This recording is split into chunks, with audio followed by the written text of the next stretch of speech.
Hello, Pania. You're welcome to a very 2K Pi network. If you are new to my page, kindly follow, like, comment, and share. Alright, do not forget to also subscribe to our YouTube channel so that you'll be getting important updates from us. Alright.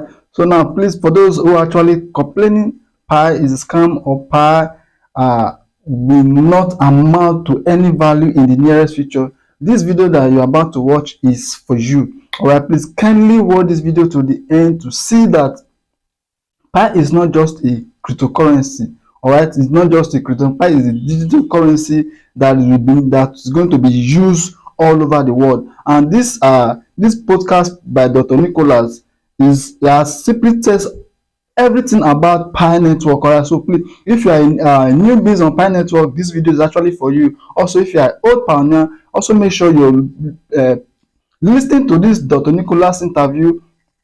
Play to the end, you will see what actually the Pi, where Pi is actually heading every pioneer to. Alright, please stay tuned, watch this video to the end. Also, make sure you share this video to other downline so that they will also see what Pi is going to be amount in the nearest future. And also, please make sure always share this video. It will enable us to reach out to other pioneers all over the world. Please share this video, and watch this video to the end.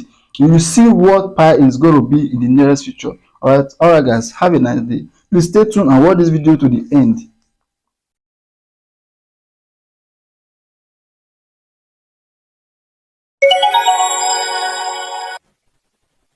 Hello, Dr. Nickolas. Thank you for jumping on the Crypto Kid podcast.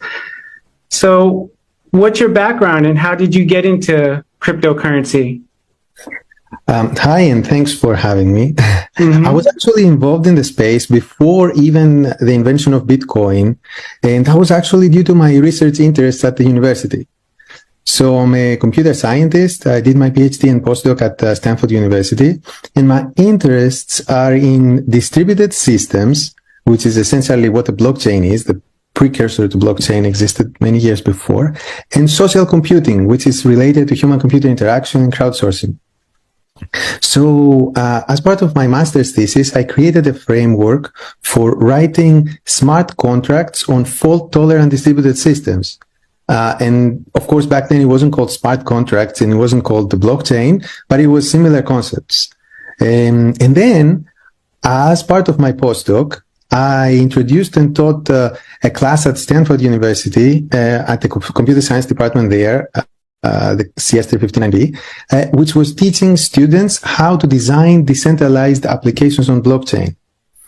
And now in this class, students created and deployed multiple functional working prototypes of decentralized applications, but they all got stuck in having people to use them. And that's mostly because many reasons, but user experience related reasons on blockchain back then.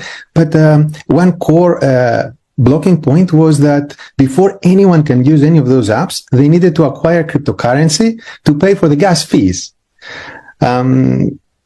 Now, at Stanford is also where I got to meet my other founder of Pi, Chen Yaofan, where she also did her PhD there as well.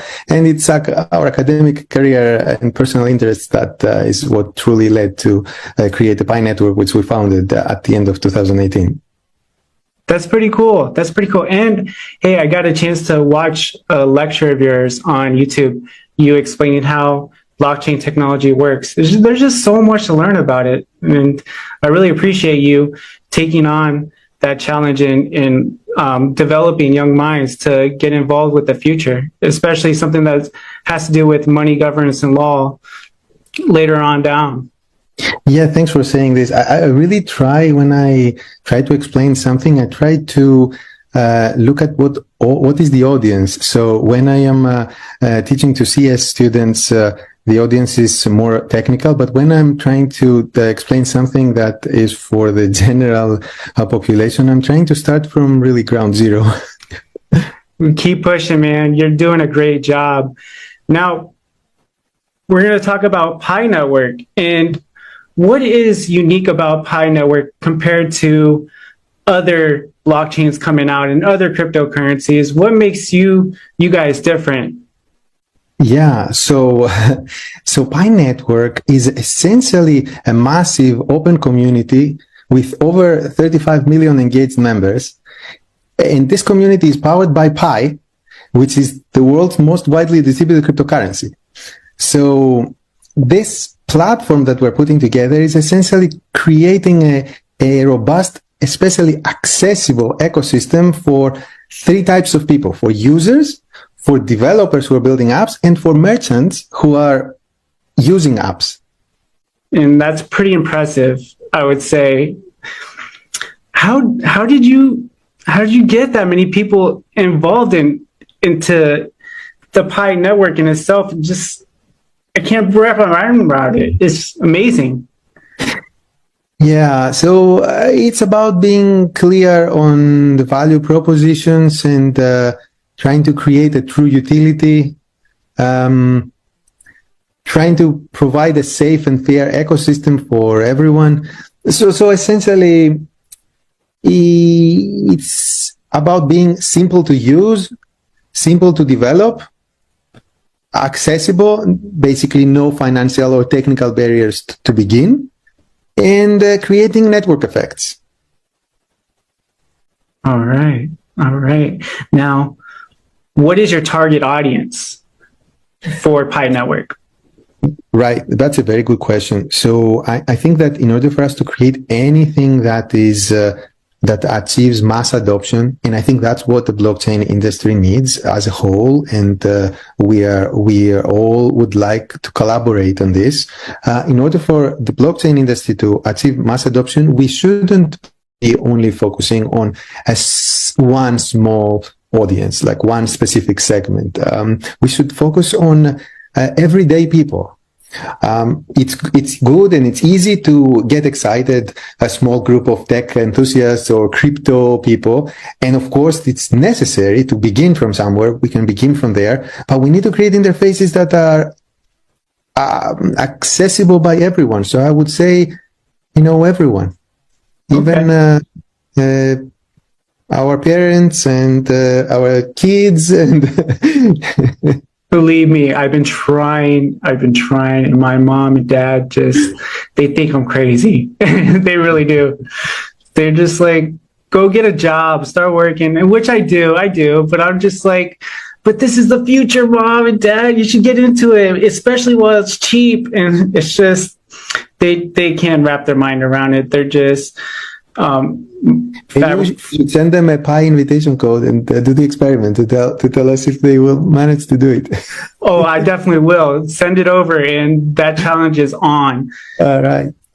So, when is the mainnet dropping for Pi Network? Well, technically, we are already on mainnet. So we launched it officially back in December of 2021. But Pi has done one other thing that is non-consensus. You asked me about this question earlier, and there's so many non-consensus things, is we created the concept of enclosed mainnet and open mainnet. So we're currently on the enclosed mainnet, which means that the real blockchain is out there. We are in the process of performing KYC on the members and migrating their balances essentially over to the enclosed mainnet. During the enclosed mainnet period, it is not allowed to connect the Pi blockchain with any other blockchain or external systems. And during this period, it gives us time to do a few things, such as migrating all the members, as I said, over to the mainnet, continue building utility for the platform. It allows us to have more developers test their applications and being able to do all that without any external noises or distractions, essentially. And it's an example. Like, for example, the KYC solution we created was one of the Pi applications that we built on top of our own platform. And in order for someone to KYC themselves, they need to pay 1 Pi. And that 1 Pi is then distributed to everyone who is helping with their KYC. So there is both AI algorithms as with every KYC solution, but when the AI algorithms need help from humans, then these humans are coming from the same network. So it's self-bootstrapping itself. And that's happening even during the enclosed period. So we are technically, the answer is that we are technically on mainnet already. It's called enclosed mainnet. And at some point, we are going to move to the open network.